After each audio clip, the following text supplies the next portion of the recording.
Okay. ஏற்கனவே 10 பேர் இருக்கோம். அதனால எல்லாருடைய நேரத்தையும் கருதி ஸ்டார்ட் பண்ணிடுறேன் சீக்கிரமா.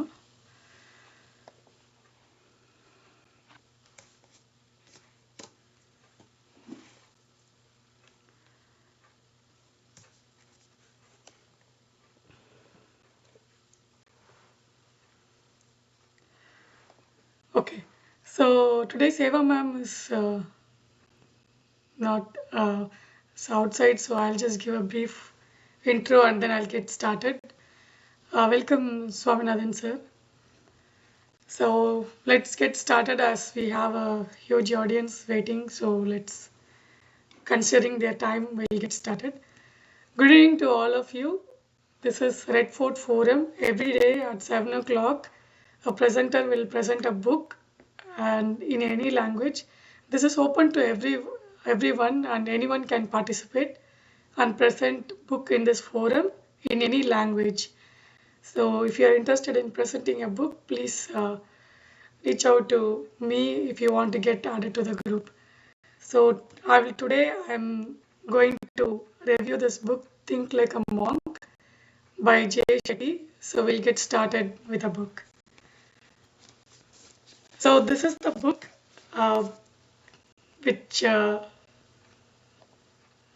so this is the book Think Like a Monk by Shetty. So this author is Indian and he was raised in London.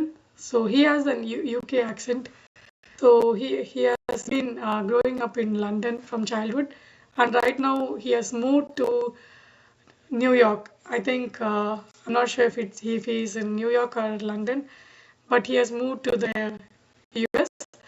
And he is when he was in his early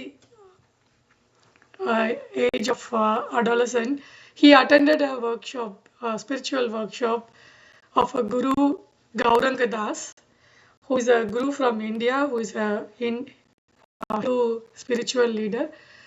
After attending that session and the lecture of the guru, he was more inspired by his speech, and then he was more involved in the spiritual side. He wanted to practice more spiritual thing in his life.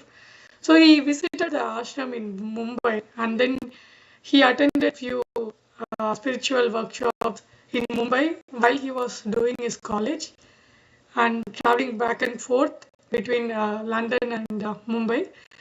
Then after that, after he completed his education in his college, he went and joined as a monk, and he lived as a monk for 4 years in ashram in Mumbai. So whatever he learned and the wisdom he got during his life at ashram as a monk, so based on that, he has shared his experience and he has shared his wisdom with us, his book, and it is very interesting. And it's very interesting to see someone who is young, who is going into the spiritual path and exploring all these things in such an young age. So let's learn what is there in this book.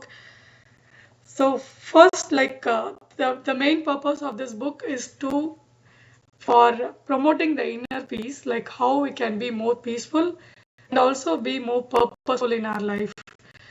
This is also to understand how we can align ourselves with our own values and live an authentic life which we wanted to live in the way we wanted to live, being more clear about our own selves, understanding our own selves, and also focusing on the important things that really matter to us. So these are the things he's focusing on as part of this book to teach us. So first, he talks about identity. So if you take, before going to identity, let me talk about this. So he's using an analogy of monkey mind and monk mind. So our mind will be in two different modes. Sometimes our mind will be in monkey mode, where it is keep jumping between a lot of thoughts and emotions, like mindlessly it keeps jumping. Other mode of our mind is like a monk mind, where our mind is so focused, very clear, and we know what we are doing. So that is the monk mind. So we can just use this word to remember whenever we are when we are catching our mind, to see whether our mind is in monkey mode right now or like a monk mode right now. So this is a cute image you can imagine. And let's talk about the few topics he covers in the initial chapters. First, he talks about identity. So, what is an identity? Identity is like, um, the definition he gives here is identity is something which is wrapped in what we think that others think of us. So, we see our identity through this lens, like we always think what others think of us, and then we think we are that. So this is like, the problem with this is like this will not give a clear idea about who really we are, what is our true identity, or what is our true values. So let me take you to this small exercise. Just close your eyes and imagine this. You are entering a room which has not been used for a while and it's full of dust, and it is full of, like, no one has lived or no one has cleaned. It's full of dust and spider webs everywhere.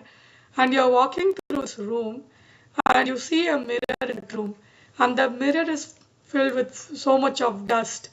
You are stepping in front of the mirror and trying to see yourself in front of the mirror. So just imagine, what do you see now? So are you able to see yourself clearly? Is the image looks very clear? No, right? It is completely filled with dust. You're not even able to see yourself clearly. So that is how our identity is, like we do not have a clarity of ourselves. So this is a good analogy to imagine, to know that we have a very unclear or like distorted image of our own identity. So in order to clean this mirror, it takes a lot of effort. It is very uncomfortable, it is very painful, but we need to do that. We need to clean that mirror, we need to dust off that, we need to understand what is true identity, what are the true values that we hold. Because of media and lot of other external things which might distort us thinking of this is what we are or this is what we are, we need to clear that. For that, we need to practice a lot of meditation, and we need to spend a lot of time understanding our own self. So that is about the identity, and for this he is giving a very good exercise to do. So just we need to find our values. In order to understand ourselves better, we need to find all our values, and then we need to see whether every day we are spending the time, are we spending the time according to these values. And we can use this exercise to align ourselves to live according to our own values, because there are a lot of things that might distract us or distort us from our own values. So let's do this exercise. So whenever you have some time, just sit with a paper and pen and think of this question. You take a value that you hold close to your heart and then ask this question, where did this value come from? So this will help us to understand, for example, if I have a value of kindness, this value has come from my parents. I know that, okay, the origin of this value is from parents. My parents, when I was a child, they taught that kindness is very important. And then we ask this question, is this value true to me? This question will also again give another question in your mind, whether you are holding this value close to your heart as well. Sometimes our parents would have passed on some values to us. Some values we also feel that is true for us. some values might not be true for us. So if you do this exercise, we will know what are the real values we as a person we really hold true to ourselves. So for example, if you take, we might be like, we all have crossed this a stage of adolescence and teenage, right? We might give a lot of importance to appearance, and we might think appearance as a value for us. But and our behavior also will be driven based on these values that we hold consciously or unconsciously. So when you take this value of appearance, then you can think, okay, where did I get this value from? Maybe you like some influencer on social media so much, or like we got inspired by some celebrity so much, and then we started doing this. But the question is like, we need to ask ourselves whether this value is true to me or not. Then we need to reevaluate our own whether we are doing the things aligning to our own values. So this is a very valuable exercise we all should do. And other examples are like, for example, service. I've seen a lot of mentor in my example, like who have mentored me, who have given me the value of service, and I have also understood that service is something true to me as well. It's like this. Another example I can give you is like we will have a value of getting good grades in our school and college. So this is like the example author gives. So when he was in school and college, he had a value that he needs to get good grades. But later, when he was in the spiritual path, he also asked this question whether this value aligns true to him. So here he interfered this, and then he inferred this as real learning than good grades. So then your approach to learning will change. You will start focusing on learning the things rather than just getting the marks. Like that knowledge, knowledge might be our value, and then it would have come from our school or some teachers. And family, giving importance of family, also a value which we would have got it from our parents. Like this, I would recommend you to do this exercise. It will be very helpful to curate our value. And the next step after doing this exercise is to audit our time and money. First, let's take time. So audit your time. Where are we spending our time? And why did we spend our time in this particular thing?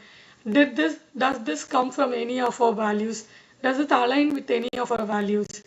If not, you can think about it and then change the way you spend your time. Same thing with spending as well. Spending your money, you can audit where are you spending your money, and then see like are this spending aligns with our own value. If not, you can change the way you spend.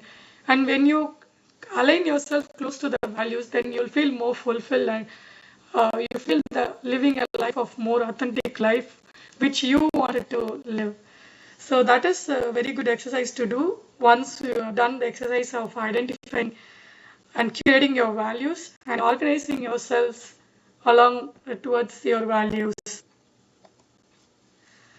Next topic is about negativity and how we can handle negativity. So negativity, if you look at it, the negativity is there outside, right? So media, or like sometimes like people, for that matter, even we will spread negativity sometimes. So this is a thing which is present everywhere outside. So we need to be aware of that external negativity and the internal negativity. So and then see how we can get away from the negativity of the world and also our own inner negativity, and walk towards positive feeling and emotions.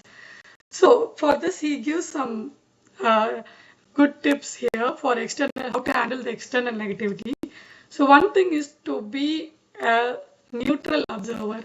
If you feel that some person is or someone is being negative, or like they're spreading the negativity, just do not judge and do not get frustrated with that. Be an observer and then see what's going on. Sometimes it's not that it's like their nature is to be like that. Sometimes it might be because they're going through some tough time in their life. Maybe for some phase of life they might be spreading that negativity. For that, we would have gone through those kind of things in our life, and we might be angry, frustrated, and we might spread that across, right? So that is one thing. And other thing is to slowly move away. If you feel that this is not helping you, you can also slowly step back from the negativity which you can't manage. And another thing he suggests is 75 and 25 principle. Like if you have some kind of external negativity which you're not able to avoid or get out of, then you need to focus on filling positive things more, like bringing the positive things 75% and reducing the negativity to 25%.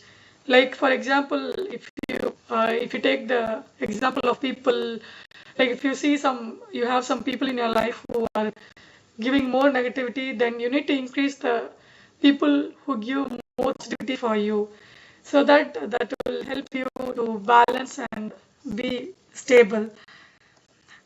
To And other thing is to deal with our own internal negativity, right? So this is a very important topic he covers here about transformational forgiveness. So we all know forgiveness, it frees us from the pain that we have inside.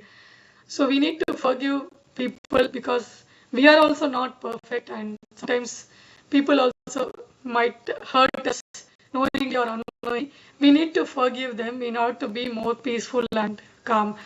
So to do that, like he gives the four different category of forgiveness here. So first one is zero forgiveness, like we think that no matter what, I will never forgive you. That is the state in the zero forgiveness. Second one is conditional forgiveness. This is like if you apologize, then I'll forgive. If you realize your mistake, then I'll forgive you. So that is called conditional forgiveness. Then another thing is transformational forgiveness. This is like very important, and we need to try to adopt this. This is to forgive someone without expecting anything back, without even expecting them whether they realize their mistake or they ask apology or not. This is for ourselves, for our own peace. We need to learn how to forgive people without expecting anything back from them. So this is what he is asking us to try to achieve. Unconditional forgiveness is like just like saintly. It's very hard for us because it's not possible for any one of us to forgive no matter what they do. So let's not go to that extent. At least let's try to incorporate the transformational forgiveness, where you can forgive without expecting anything in return. And to do that, we ourselves need strength and calmness within ourselves. Then only we'll be able to do that. So by practicing mindfulness and meditation, we'll be able to reach that stage. So that is one important thing about the negativity within ourselves. And there is one nice analogy he gives here. So the best thing I liked about this book, how he has written this book, is he has given and explained the things in very simple terms and with simple analogy or metaphor, which you can imagine in your mind whenever you want to recall this particular topic. So this is, let's imagine the mosquito net. So you sleep in the night, put the mosquito net, and just think you have made sure there is no mosquito in the net. But by chance, like just one mosquito came inside the net, and then sleeping, that one small mosquito, it will not let you sleep peacefully. It will keep biting you. So that you will realize at that point that this one mosquito which is inside your net is like a negative thought. Even a one small negative thought which is inside our mind can take away the peace from us. So in for that, we need to know how to handle our negative thoughts that come in our mind. So there he is giving also one exercise that we can do to handle those negative thoughts or emotion that comes in our mind. So for that, we need to first be aware of that. We need to spot an issue or a feeling right away, and we need to, okay, this is what is the thought that's going on in my mind. And then the second step is you need to stop and pause whatever you're doing, just take a pause and then try to understand where that negative thought is coming from. What is causing that negative thought, whether it is fear or stress or whatever is the underlying problem. We need to try to understand that first. Only then you can try to reframe your situation and then swap it with a positive thought or a positive emotion.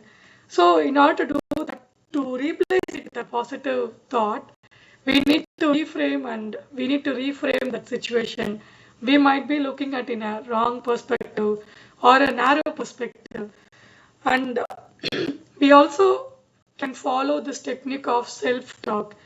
So for example, if I want to do something, if I want to write some exam, I keep telling myself, oh, I'm very bad at this, I can't do this.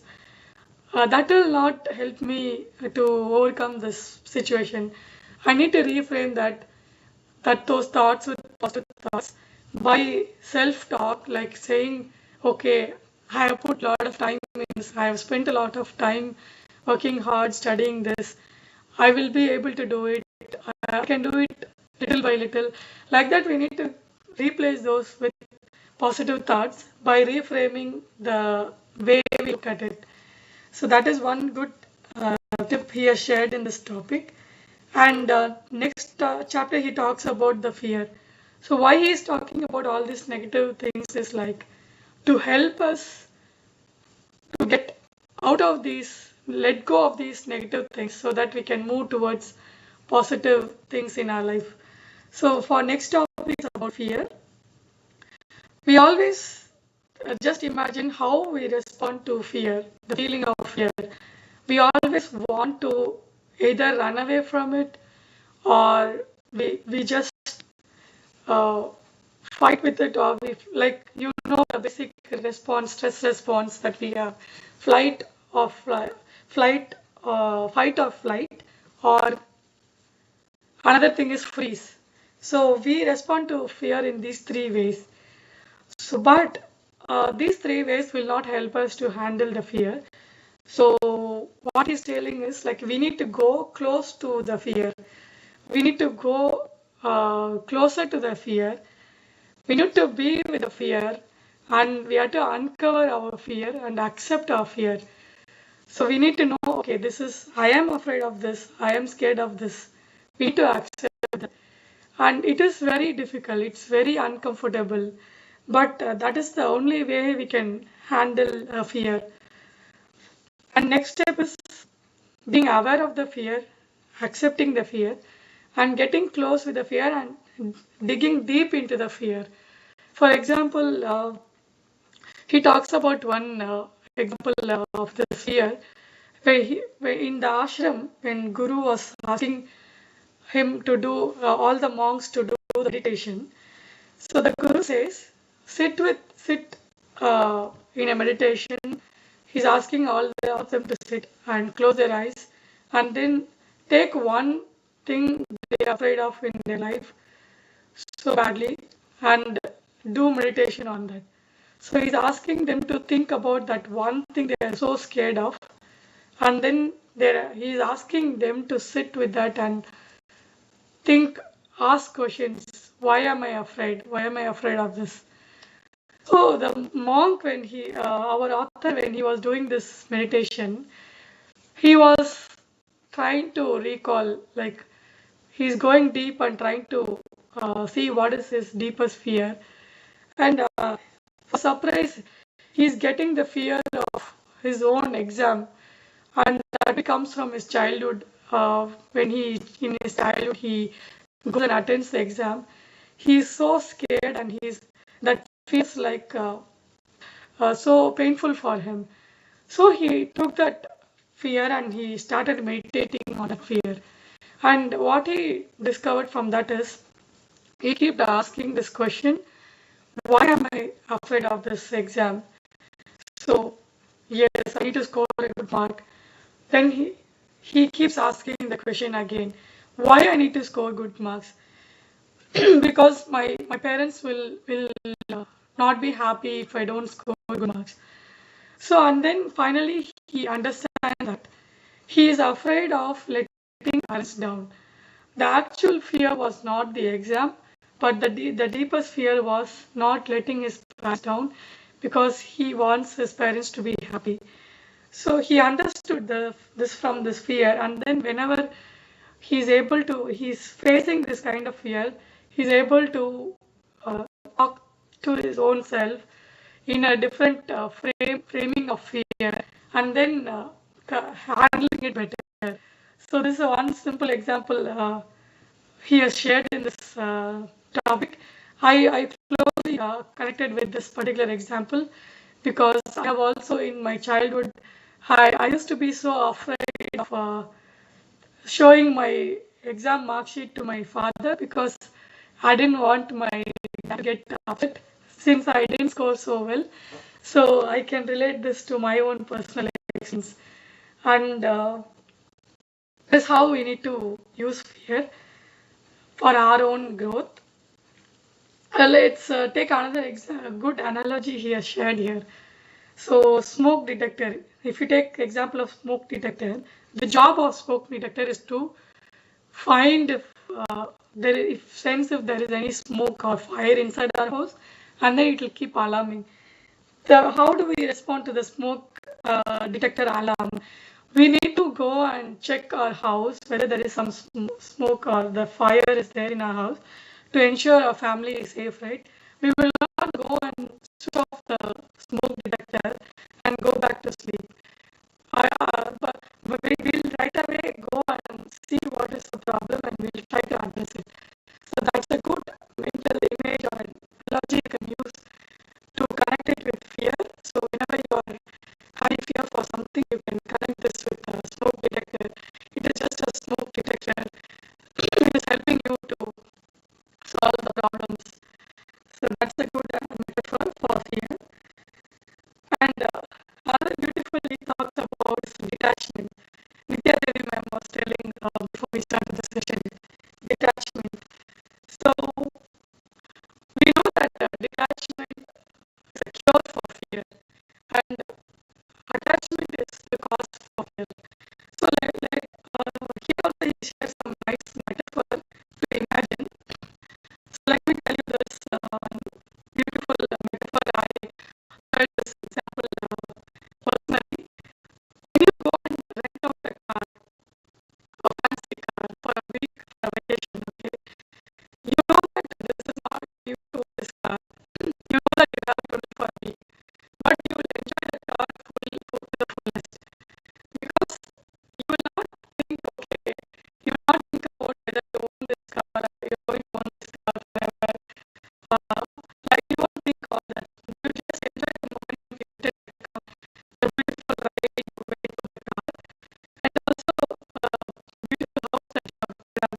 Clap பண்றேன் Chitra. Wonderfully ton.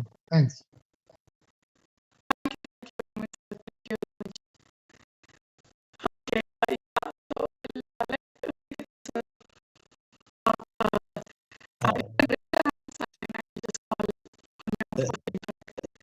It's a very nice presentation, wonderful presentation, lot of points to ponder with. ரொம்ப மகிழ்ச்சி. அதுல முக்கியமா நான் பார்த்தது clean your classes. நம்ம ஒரு class என்ன கிளாஸ் போட்டிருக்கோமோ அதை கொஞ்சம் சுத்தப்படுத்துறதானே கண்ணுடைய பார்வை சரியா இருக்குங்கிறது சார். அடுத்தது கிராட்டிடியூட முக்கியமா சொன்னாங்க. அதாவது ஏதாவது ஒண்ணு மஸ்கிட்டோ நெட்டு சொன்னீங்கல்ல, ஒரு சின்ன கொசு உள்ளே இருந்தாலும் நம்மளை கஷ்டப்படுத்திக்கிட்டே இருக்கு. ஆனா அதெல்லாம் நினைச்சு பார்த்து அதெல்லாம் செய்யறது எவ்வளவு கடினம்னு எனக்கு அது அதுல எல்லாம் கொஸ்டின்ஸ் இருக்கு. யாரோ மற்றவங்க எல்லாம் கொஞ்சம் ஆஃப் பண்ணிடுங்க.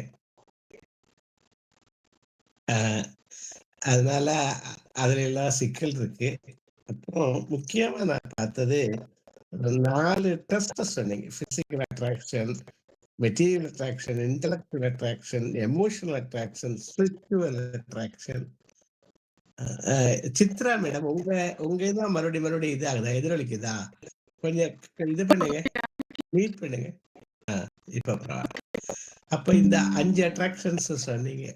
பெரும்பகுதி பிசிக்கல் அட்ராக்ஷன் நிறைய நேரத்துல வருது. ஹவு டு அட்ராக்ட் அதர்ஸ் அதெல்லாம். அப்புறம் அந்த ட்ரஸ்ட் சொன்னது, neutral trust, contractual trust, mutual trust, அதெல்லாம் ஒருத்தருக்கு ஒருத்தர் விட்டு கொடுக்கறது, பல விஷயங்கள். இது பூராமே கடைசியில சொன்னது கிராட்டிடியூட் அண்ட் கைண்ட்னஸ். 75-25 ஒரு ரூல் சொன்னீங்க. அதை மறுபடியும் எக்ஸ்பிளைன் பண்ணலாம். அதாவது கூட்டிக்கிட்டே போகுது, நண்பர்களை கூட்டிக்கிட்டே போனோம்னா ஒரு பாசிட்டிவ் தாட்ஸ் நிறைய கொண்டாடுற போது நெகட்டிவ் தாட் தன்னால அமிழ்ந்து போகும். அப்படித்தான் டேல் கார்னேகெல்லாம் how to stop worrying and start லிவிங்ல அதை தான் சொல்றாரு. க்ரௌட் த வரிங்கிறாரு. நிறைய இருந்துச்சுன்னா அதுவும் அடுத்தவங்களை பத்தினா நம்மளை பத்தி வரி பண்றதுக்கு பதிலா அடுத்தவங்களுடைய இதை பண்ணோம்னா நமக்கு ஒரு சாட்டிஸ்ஃபேக்ஷன் கிடைக்கும்லாம் சொல்றாங்க. முக்கியமா கடைசி பாயிண்ட் தான் ரொம்ப முக்கியமான பாயிண்ட். நம்மளால முடிஞ்ச அந்த நன்றி எறிதலுக்கு நம்ம திருக்குறள்லாம் சொன்னது மாதிரி, கைண்ட்னஸுக்கு சொன்னது மாதிரி வேற யாரும் சொல்லலை. என் நன்றி கொண்டார்க்கு முயவில்லைன்னு சொன்னார், செய் நன்றி கொண்டவர். இன்னொன்னு சொல்றாரு, இந்த ஒன்றை நினைச்சா கூட போதும், கொன்றன்னை இன்னா செய்தனும். நம்மளை கொல்றது மாதிரி பல இன்னல்களை செய்தானு ஒன்று நன்று உள்ள கெடும்னாரு. ஏதாவது ஒண்ணு இருந்தா கூட போதும். அதைத்தான் இப்ப நீங்க சொல்றீங்க, அதை ஒன்ன நினைச்சு பாருங்க, அதை வச்சு பண்ணுங்க அப்படின்னு. கடைசியா சொன்னதுதான் இதுல ஹைலைட்டா நான் நினைக்கிறேன். சர்வீஸ். அதான் ரொம்ப அது இட் கிவ்ஸ் ஒரு செல்ஃப் எஸ்டீம், சாட்டிஸ்ஃபேக்ஷன். சர்வீசஸ், அது ஒரு நிமிட சர்வீஸா இருந்தாலும் சரி, நீங்க சொன்னதெல்லாம் ஒரு மணி நேர சர்வீஸா இருந்தாலும் சரி, இந்த சர்வீஸ் அப்படின்னு கொடுக்கறதா ரொம்ப சிறப்புன்னு நான் நினைக்கிறேன். இன்க்ரீஸ் கம்பேஷன், அதெல்லாம் அதைத்தான் செய்யணும். ஒரே ஒரு தமத்தில் சொல்லிட்டு ஒரு உதாரணத்தை சொல்லிட்டு விடுறேன்.